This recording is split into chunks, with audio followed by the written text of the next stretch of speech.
6월 17일 수요일입니다. 오늘은 신명기 6장 4절에서 9절 본문으로 쉐마 이스라엘이라는 제목으로 하나님 말씀 살펴보길 원합니다.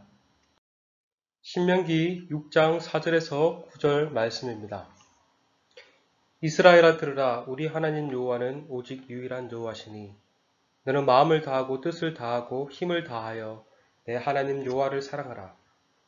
오늘 내가 내게 명하는 이 말씀을 너는 마음에 새기고 내 자녀에게 부지런히 가르치며 집에 앉아 있을 때든지 길을 갈 때든지 누워 있을 때든지 일어날 때든지 이 말씀을 강론할 것이며 너는 또 그것을 내 손목에 매어 기호를 삼으며 내 미간에 붙여 표로 삼고 또 내 집 문설주와 바깥문에 기록할지니라.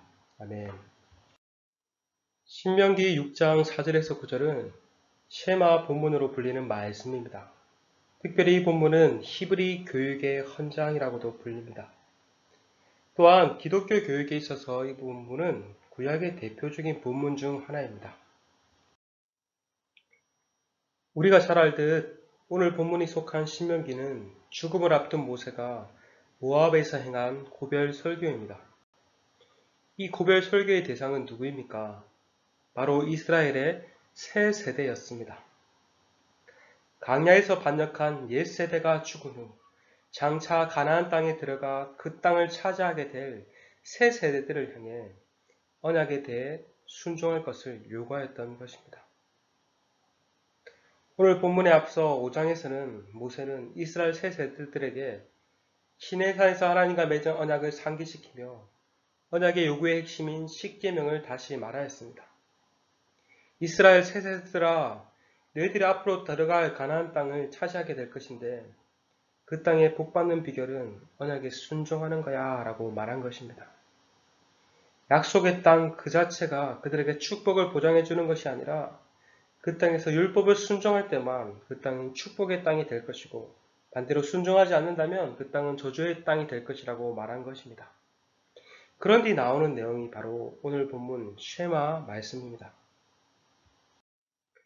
우리말 성경에는 이스라엘아 들으라 라고 되어 있지만 원어에서는 쉐마 이스라엘이라고 말을 합니다. 곧 이 말은 우리말로 들어라 이스라엘아 라는 말입니다. 그럼 이스라엘이 들어야 할 내용이 무엇일까요? 바로 우리 하나님 여호와는 오직 유일한 여호와시라는 사실입니다. 즉 이스라엘이 믿는 하나님, 우리가 섬기는 하나님 여호와가 오직 유일한 분이라는 사실, 여호와 외에 다른 신이 없다는 사실, 다른 신은 다 우상에 불과하다는 사실입니다.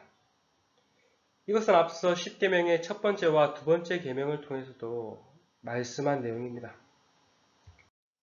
십계명의 첫 번째와 두 번째 계명은 이렇습니다. 1계명 너는 나 외에 다른 신을 내게 두지 말라. 2계명 우상을 만들거나 숭배하지 말라. 십계명의 첫 번째 계명은 예배의 대상이 누구인가에 관한 것입니다.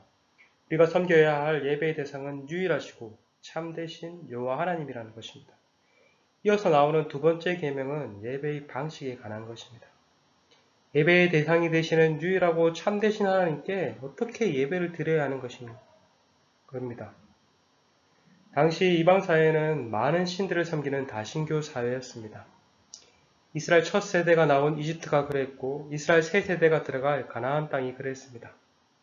이방인 중 어느 누구도 여호와 하나님을 유일한 하나님이라 섬기는 사람이 없었습니다.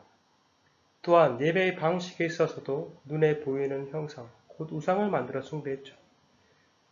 그들의 신전에 수많은 형태의 우상으로 가득 찼습니다. 그러기에 모세는 이스라엘 세 세대들을 향해 그들이 가나안 땅에 들어가자마자 바로 직면하게 될 바로 그 문제 앞에 여호와 하나님이 유일하신 하나님이심을 신신당부하였던 것입니다. 그런 뒤 오직 한 분이신 여호와 하나님을 어떻게 섬겨라고 말을 합니까? 너는 마음을 다하고 뜻을 다하고 힘을 다하여 내 하나님 여호와를 사랑하라. 여기서 마음을 다하고 뜻을 다하고 힘을 다하여 사랑하라고 했는데 마음과 뜻과 힘, 이 세 가지만 다해서 사랑해라는 것이 아니라 이 말은 우리의 전 존재를 다해, 우리의 전 인격을 다해 하나님을 사랑해라는 말입니다.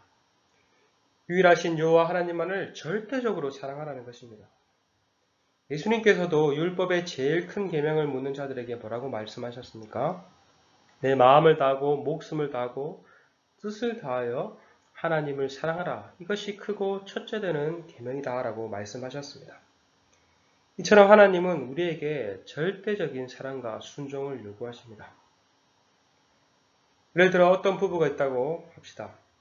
남편이 아내를 90%만 사랑하고 나머지 10%를 다른 여자에게 사랑을 준다면 그것이 참된 사랑이라고 할 수 있겠습니까? 아니지요. 부부라면 서로가 서로를 절대적으로 사랑해야 합니다. 부부는 결혼 여식을 통해서 하나님과 사람들 앞에 서로를 향해서 절대적으로 사랑할 것을 언약을 맺지 않습니까? 마찬가지로 하나님의 언약 백성된 이스라엘은 신랑 대신 여호와 하나님만을 절대적으로 100% 사랑해야 하는 것입니다. 이것이 언약 백성의 삶이요, 언약 백성의 충실한 태도인 것입니다. 이것을 종교개혁자들은 가리켜 하나님을 무게의 중심에 둔다고 말하였습니다.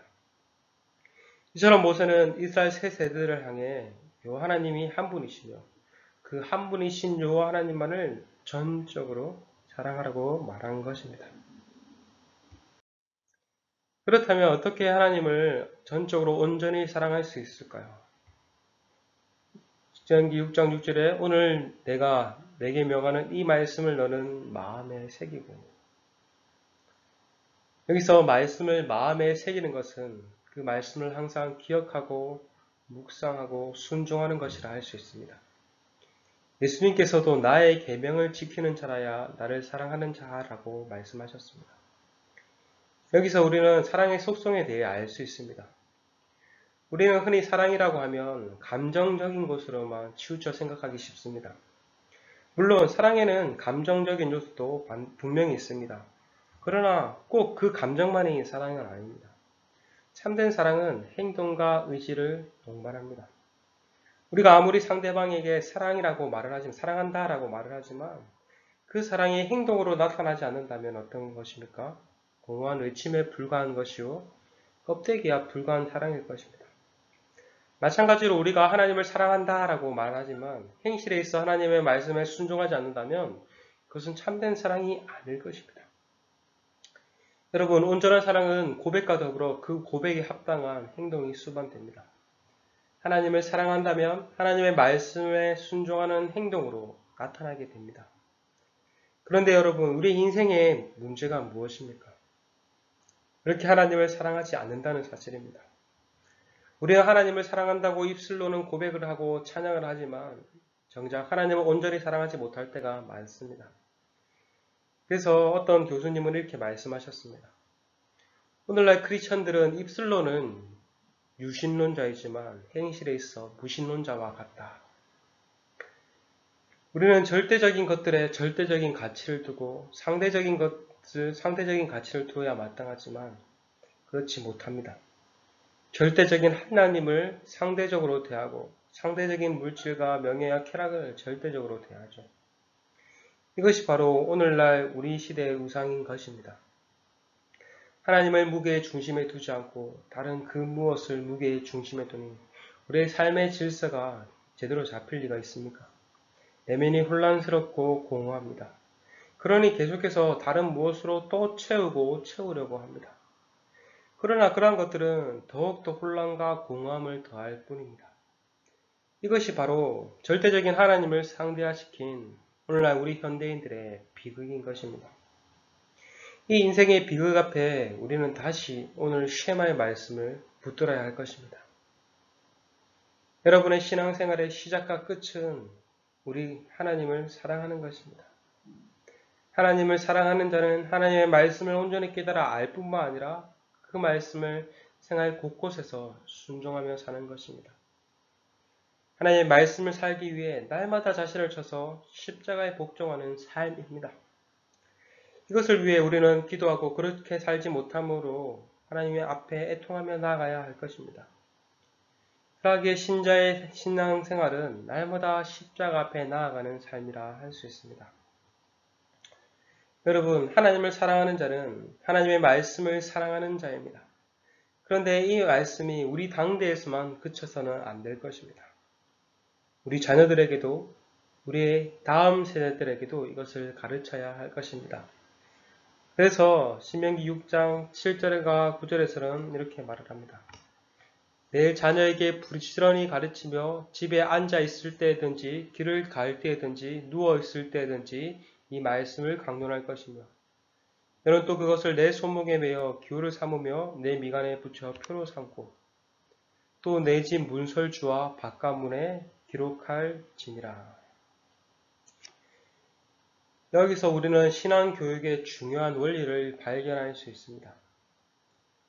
신앙교육의 1차적 책임을 바로 부모에게 주셨다는 사실입니다.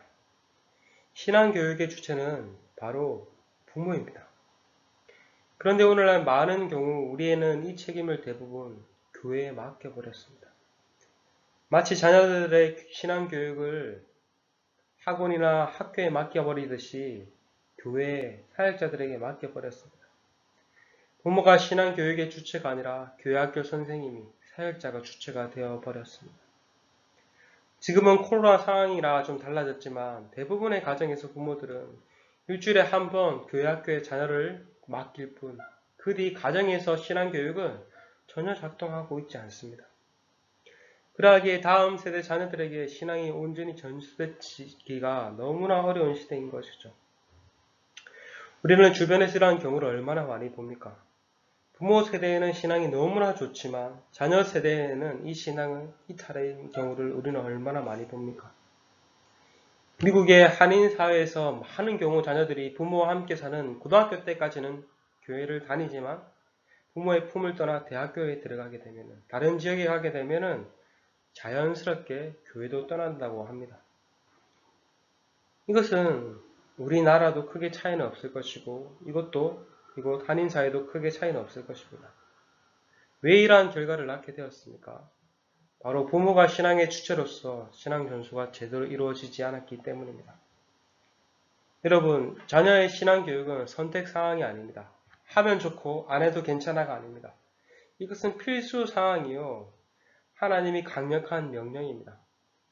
자녀의 신앙 교육은 그리스도인의 고귀한 사명이요. 엄숙한 책임입니다. 이 말씀이 얼마나 중요한지 내 자녀에게 부지런히 가르치며 강론해라라고 강조형 동사가 사용되어 명령하십니다. 그럼 어느 때에 그렇게 하라고 말씀합니까?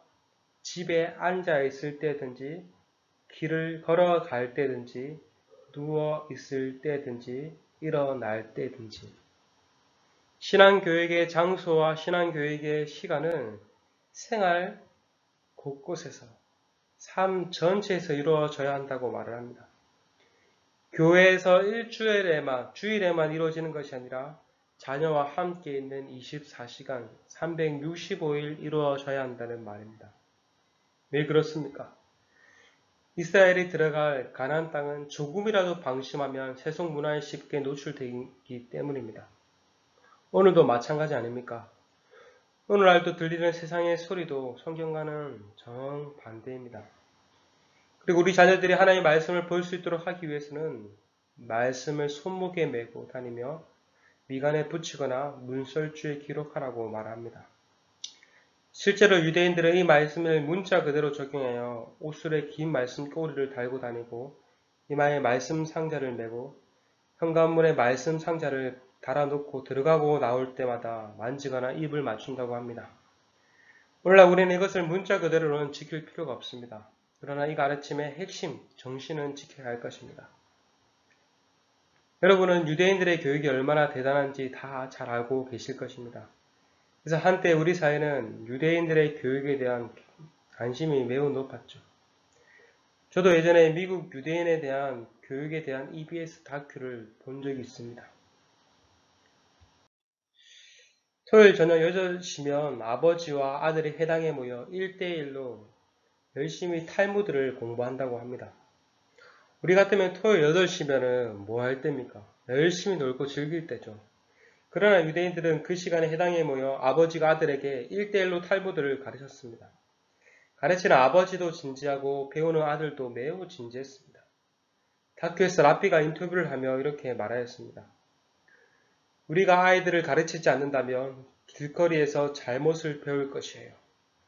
우리의 인생은 아이들이 키우는 것이고 모든 관심사는 아이들이 제대로 자라는 것입니다. 이처럼 유대인들은 신앙교육에 관심을 가지고 가정에서 아버지가 주체가 되어 가르치고 있었습니다. 그리고 제가 영상을 보며 깜짝 놀란 것은 유대인 남자들은 결혼 후 1년 동안 직업을 갖지 않고 탈무드를 공부한다고 합니다. 그 기간 동안 아내가 일을 해서 돈을 벌고 공동체가 생활비를 지원한다고 합니다. 이렇게 하는 이유는 사회에 나가기 전에 영적으로 충분히 무장하기 위해서라고 합니다. 대단하지 않습니까? 우리로 치면은 결혼하기 전에 신학교에 가서 1년 동안 신학 수업을 듣는 것인데 참으로 그들의 교육에 대한 열심에 대단함을 느꼈습니다. 이처럼 반쪽 진리를 아는 유대인들도 이렇게 하나님 말씀을 따라 신앙을 전수하는데 예수님을 아는 참된 진리의 백성인 우리는 어떠해야 하겠습니까? 더더욱 그래야 하지 않겠습니까? 참된 진리 전수에 대해 더욱더 힘을 써야 하지 않겠습니까? 부모된 성도님들께 당부드립니다. 여러분, 신앙교육의 주체는 바로 부모인 여러분입니다. 하나님께서는 이 사명을 부모들에게 맡겨주셨습니다. 우리는 이 사실을 기억하고 자녀의 신앙을 견고하게 붙들 뿐만 아니라 자녀들에게 신앙을 붙들 수 있도록 부지런히 가르쳐야 할 것입니다. 우리 자녀들의 신앙 교육에 있어만큼은 전적으로 가정에서 책임을 다해야 할 것입니다. 만약 그렇지 않는다면 우리 시대도 사사시대와 같은 일이 재현될 것입니다. 아담의 범죄 이후 모든 시대가 악했습니다. 그러나 아마도 가장 악한 시대가 있다면 바로 사사시대일 것입니다. 이 사사시대가 이렇게 악한 이유가 무엇일까요? 그 원인이 무엇일까요? 바로 쉐마 말씀에 순종하지 않았기 때문입니다. 어떻게 해서 그러한 일이 일어나는지 한번 살펴보기 원합니다. 사사기 2장 7절은 이렇게 말합니다. 백성이 여호수아가 사는 날 동안과 여호수아 뒤에 생존한 장로들 곧 여호와께서 이스라엘을 위하여 행하신 모든 큰 일을 본 자들이 사는 날 동안에 여호와를 섬겼더라. 여기까지는 좋죠. 하나님을 잘 섬겼습니다. 그러나 문제는 그 다음 세대였습니다. 여호수아와 그 세대가 죽은 뒤 어떻게 했다고 말합니까? 2장 10절에 그 세대의 사람도 그 조상에게 돌아갔고 그 후에 일어난 다른 세대는 여호와를 알지 못하며 여호와께서 이스라엘 위하여 행하신 일도 알지 못하였더라. 여기 보십시오. 다음 세대, 다른 세대는 하나님을 알지 못하고 하나님의 행하신 일도 알지 못했다라고 말을 합니다. 그래야 하니 어떠한 결과가 나옵니까? 이어서 나오는 절을 봅시다. 이스라엘 자손이 여호와의 목전에 악을 행하여 바알을 섬기며 애굽에서 그들을 인도하여 내신 그들의 조상들의 하나님 여호와를 버리고 다른 신, 곧 그들 주위에 있는 백성의 신을 따라 그들에게 절하며 여호와를 진노하게 하였을 때 곧 그들이 여호와를 버리고 바알과 아스타롯을 섬겼으므로.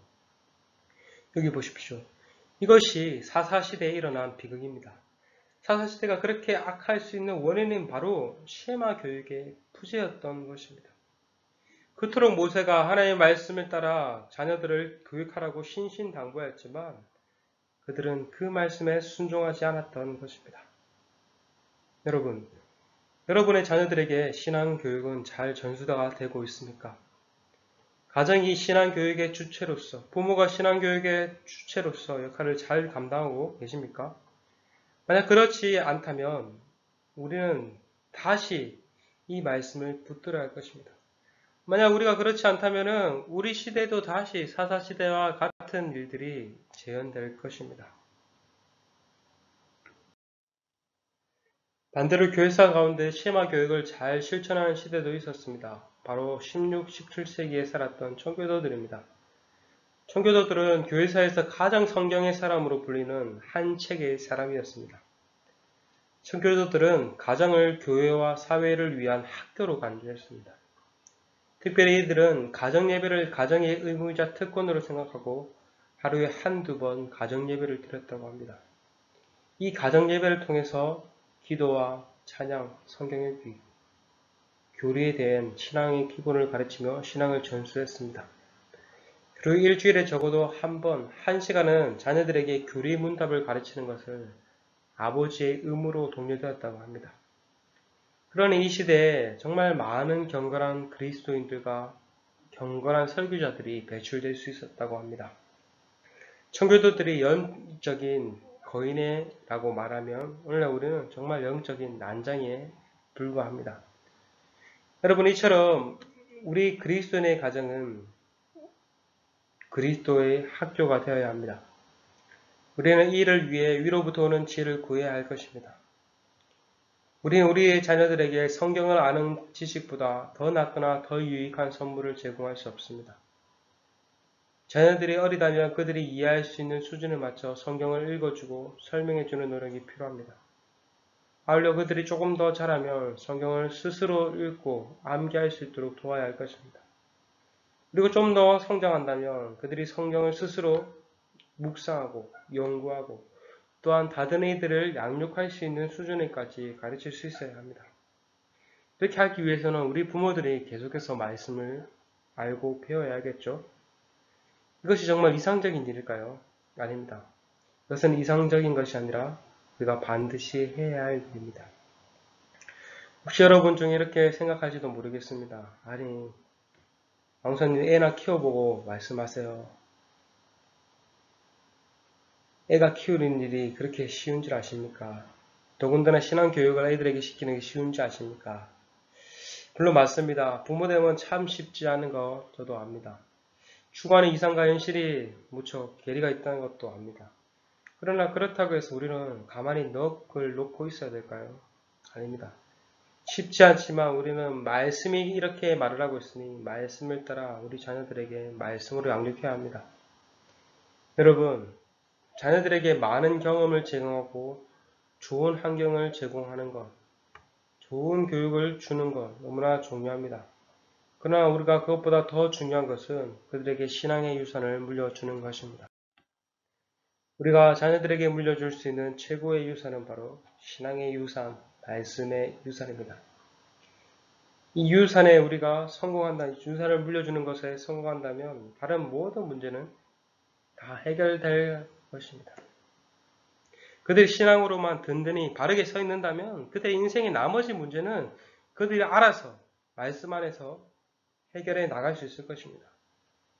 하지만 이것에 실패한다면 다른 모든 것 또한 실패할 것입니다.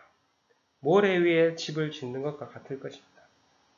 바라기는 우리 앞선 세대들을 통해서 하나님의 말씀이 우리의 자녀 세대들에게 전수되어 하나님 나라가 더욱더 흥황하게 되길 소망합니다. 시간 함께 기도 드리시겠습니다. 하나님, 오늘 쉐마 말씀을 통해서 하나님의 말씀을 전수하는 것이 얼마나 중요한지에 대해 함께 살펴보았습니다. 우리가 이 말씀을 듣고 흘려버리는 것이 아니라 이 말씀을 결단하고 순종함으로 또한 우리의 다음 세대들에게 하나님의 말씀을 부지런히 가르치며 그들에게 신앙을 잘 전수하여서 우리 다음 세대들이 더욱더 하나님의 말씀에 든든히 세워지며 그들을 통해서 하나님 나라가 회복되며 확장될 수 있는 놀라운 역사가 일어나길 간절히 소망합니다. 예수님의 이름으로 기도드렸습니다. 아멘.